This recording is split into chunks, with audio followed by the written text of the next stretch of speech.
আসসালামু আলাইকুম। সবাই কেমন আছেন? আশা করি সবাই ভালো আছেন। একটু কয়েকদিন ভিডিও আপলোড করা হয়নি।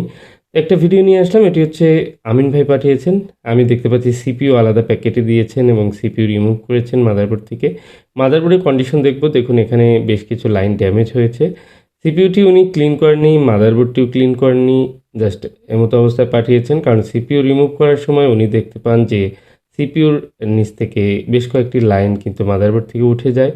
তো এই ধরনের লেয়ারে অনেক সময় প্রবলেম হয়ে যায়। প্রবলেম হয়ে যাওয়ার পরেই সেই ফোনগুলো কিন্তু রিপেয়ার করা খুব কঠিন। দেখুন আপনারা দেখুন এখানে অনেকগুলো লাইন কিন্তু একেবারে উঠে গেছে এবং কি এই জায়গাটি একটু ফোলা, ফোলা লাগছে। প্রথমে আমি সিপিইউটা রিভলভ করে নেব এবং সিপিইউ রিভলভ করার পর সিপিইউ ঠিক রয়েছে কিনা বা সিপিইউর লাইনে কোনো সমস্যা রয়েছে কিনা সেটি কিন্তু আমি দেখব। দেখুন এ ধরনের প্রসেসর রিবোলিং এর কাজগুলো বা যেগুলো ড্যামেজ হয়ে যায় সেগুলো কিন্তু 100% ঠিক হবে এ ধরনের কথা কখনোই বলা যায় না। তো এই ফোনটির মূলত যে টেকনিশিয়ান ভাই কাজ করেছে উনি কিন্তু সিপিইউ রিমুভ করার পর বুঝতে পেরেছে যে এটি উনার দ্বারা সম্ভব না। দেখুন এখানে সিপিইউর মধ্যে একটি লাইন কিন্তু শর্ট হয়ে আছে গ্রাউন্ডের সঙ্গে, সেই শর্টটি ছাড়িয়ে বলটি কিন্তু সেপারেট করে দিতে হবে। অন্যথায় এই ফোনটি কিন্তু কখনোই অন হবে না বা সমস্যা করবে। তো বিশেষ করে এই ধরনের ছোট, ছোট বিষয়গুলো খেয়াল করে তারপর কাজ করতে হয়। তো এই ধরনের ড্যামেজ রিপেয়ারের ফোনগুলো অ্যাকচুয়ালি না দেখে তো বলা সম্ভবই না। এরপরেও যদি অনেক সময় চেষ্টা করা হয় সেই ফোনগুলো অনেক সময় ঠিক হয়, অনেক সময় কিন্তু হয় না। তো আজকের এই ভিডিওটি যেহেতু ফোনটি আমার হাতে এসে পৌঁছেছে এবং কি আমি এটি যেহেতু কাজ শুরু করেছি, চেষ্টা করব যে ফোনটি সুন্দরভাবে কাজ করার এবং কি ঠিক হওয়ার মতো থাকলে অবশ্যই আশা করি হয়ে যাবে। তো এ ধরনের সিপিইউ বা নিচের লেয়ারগুলো যখন ড্যামেজ হয় তখন আমরা ১ম এ স্ক্র্যাচ করে যে লাইনগুলো দরকার সেগুলো কিন্তু বের করে নেই। আর এটি বোঝার জন্য আমরা কিন্তু সহজে বর্নিউ থেকে বিটম্যাপ দেখে অথবা অন্য একটি মাদারবোর্ড থাকলে সেখান থেকে লাইনগুলো চেক করে নিতে পারি। আর সেখান থেকেই আমরা কিন্তু বুঝতে পারি যে কোন লাইনগুলো দরকারি আর কোন লাইনগুলো ছাড়াও কিন্তু মোবাইল চলবে। তো এই ক্ষেত্রে আমাদের একটু খুব চিন্তাভাবনা করে লাইনগুলো মেপে এবং দেখে কানেকশন ঠিক রয়েছে কিনা সেগুলো দেখে তারপর কিন্তু আমরা জাম্পার করলে আশা করা যায় যে ফোনটি রান হবে। কিছু লাইন রয়েছে যেগুলো কমন লাইন বা কিছু লাইন গ্রাউন্ড লাইন থাকে জিএনডি, যেগুলো দেখা যায় যে আশেপাশে অন্য জায়গা থেকে জিএনডি পেয়ে যায়। সেক্ষেত্রে জিএনডি লাইনে অনেক সময় মিসিং থাকলেও সমস্যা হয় না। তবে সেক্ষেত্রে লাইনটি আলাদা কিনা সেটিও দেখতে হবে এবং কি কিছু লাইন রয়েছে যেগুলো এনসি লাইন, যেগুলো হয়তো এমনি, এমনি মাদারবোর্ড থেকে উঠে যায়। সেই লাইনগুলো ছাড়াও কিন্তু মোবাইলটি একদম ঠিকঠাক মতো চলে। তো এই বিষয়গুলো সামান্য নলেজ নিয়ে কাজ করলে আশা করা যায় যে করা যায়। তো এই জায়গাটিতে আসলে কিছু প্রয়োজন রয়েছে, হ্যান্ড স্কেলের প্রয়োজন, যে এই যে ছোট্ট, ছোট্ট ওয়্যার দিয়ে জাম্পার করি আমরা বা এই ওয়্যারগুলো, তারগুলো খুবই সূক্ষ্ম, খুবই চিকন। আমরা হয়তো ভাবতে পারি কতটুক চিকন। এটি অনেক ক্ষেত্রে হয়ে থাকে যে চুলের চেয়েও একটি যে আমাদের মাথার যে চুলগুলো সেগুলোর থেকেও কিন্তু চিকন। সেই লাইনগুলো কিন্তু আমাদের ঝালাই করে সুন্দর করে একটি, একটি করে বসিয়ে দিতে হয় এবং কি পাশাপাশি অনেক সময় ২ টি লাইন থাকে। সেখানে বসাতে গিয়ে অনেক সময় একটা লাইন ঝালাই করার সময় আরেকটি লাইন কিন্তু ছুটে যায়। এ ধরনের সমস্যাগুলো থাকে। এখানে অনেক ধৈর্যের ব্যাপার থাকে। এই ছোট্ট, ছোট্ট লাইনগুলো আ সোল্ডারিং আয়রনের মাধ্যমে অথবা আমরা অনেক সময় হট এয়ার গানের মাধ্যমেও কিন্তু এই জাম্পারগুলো আমরা করে থাকি।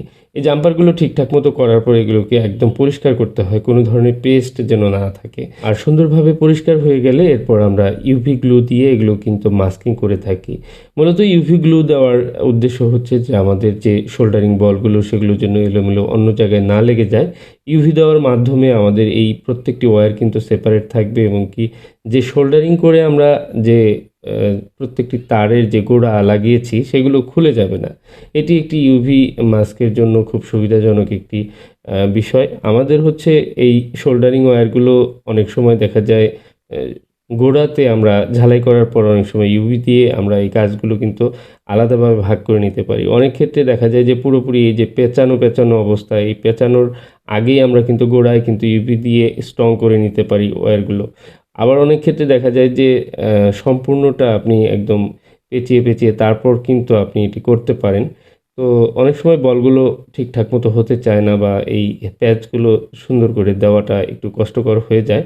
তো যারা এগুলো এক্সপার্ট তারা আরও ভালোভাবে দিতে পারেন, যেগুলো যারা এই ধরনের রিপেয়ারগুলো বেশি, বেশি করেন।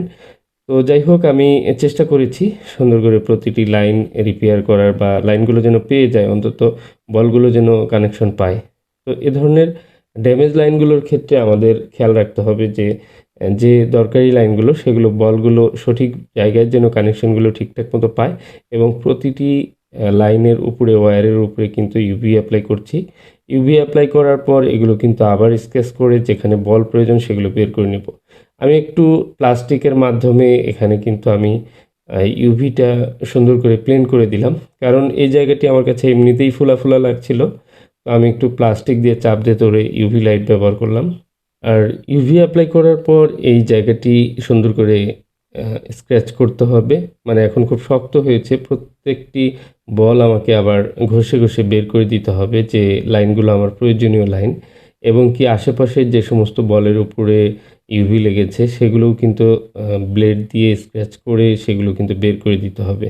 অন্যথায় এখানে হালকা আবরণ থাকলেও কিন্তু সিপিইউর বলগুলো এখানে ঠিকঠাক মতো বসবে না।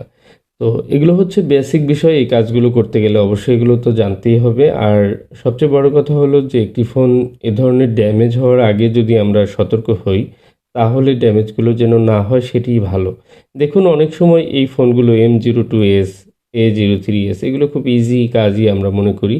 তো এই কাজগুলোতেও অনেক সময় মাদারবোর্ড ফুলে যায়। নিচ থেকে মাদারবোর্ড যখন ফুলে যায় তখন কিন্তু আসলে কিছু করার থাকে না। বিশেষ করে এই মডেলগুলো, এই মডেলটি আইসি যেহেতু অনেক লম্বা, একটু বড় আইসি, সেক্ষেত্রে এই ফোনটির আইসি রিমুভ করতে গেলে একটু হিট, এয়ার, টেম্পারেচার এগুলো কিন্তু কন্ট্রোলে মানে একটু বুঝে শুনে অ্যাপ্লাই করতে হয়। একটু কম বেশি হয়ে গেলে বোর্ড ফুলে যায় অথবা নিচ থেকে লাইন উঠে যায়।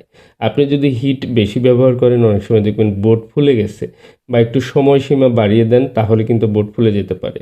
দ্বিতীয় হচ্ছে যে আপনি যদি একটু কম হিট অ্যাপ্লাই করেন, আইসিটি একটু জোরে প্রেস করেন ওঠানোর জন্য, তখন কিন্তু এভাবে লাইনগুলো উঠে যাবে। তো এই যে কাজটি সমন্বয়, এটি করে কাজ করা আসলে আমাদের জন্য চ্যালেঞ্জ। এটিই হচ্ছে টেকনিশিয়ানদের একটু ভয়ের বিষয়, দুর্বলতার বিষয়। এই টাইমিংটা সুন্দর করে যদি আমরা কাজ করতে পারি তাহলে আইসির নিচের লাইনগুলো ড্যামেজ কম হবে। তো অ্যাক্সিডেন্টালি এগুলো হতে পারে। অ্যাক্সিডেন্টালি যদি হয়ে যায় তাহলে, আর এটি রিপেয়ার যদি প্রবলেম হয়ে যায়, রিপেয়ার করার মতো দক্ষতা অর্জন করে রাখাও আমার মনে হয় ভালো। কারণ প্রবলেম তো হতেই পারে। 10টি কাজ করলে একটিতে প্রবলেম হতেই পারে। লাইন উঠে যেতে পারে, নিচ থেকে ড্যামেজ হতে পারে, বা মাদারবোর্ড ফুলে গেলে সেটি আসলে কিছু করার থাকে না। তো যাই হোক, আমি সিপিইউ কিন্তু ইনস্টল করছি। আর এই যেহেতু লাইনগুলো রিপেয়ার ঠিকঠাক মতো হয়েছে এবং কি সিপিইউ আমি আগেই রিভলভ করে নিয়েছিলাম। তো এই ফোনটি আমিন ভাই পাঠিয়েছিলেন, এবং কি আমি আসলে ফোনটি পাওয়া মাত্র ওনার সাথে আমার কথাও হয়নি। ফোনটি সরাসরি কাজ শুরু করে দিয়েছি এবং কাজ করে হয়ে গেলে ফোনটি পাঠিয়ে দেব। তো আমি দেখতে পাচ্ছি যে ফোনটি উপরে যে পাওয়ার সেকশন সেটিও কিন্তু খোলা, পিন খোলা হয়েছে। তো আলহামদুলিল্লাহ দেখুন ব্যাটারির লোগো আমি দেখতে পাচ্ছি, এখানে চার্জিংয়ের সিম্বল দেখাচ্ছে এবং ব্যাটারিতে চার্জও রয়েছে 68%। তো ফোনটি অন করার চেষ্টা করব। আই হোপ ফোনটি সম্পূর্ণ অন হবে।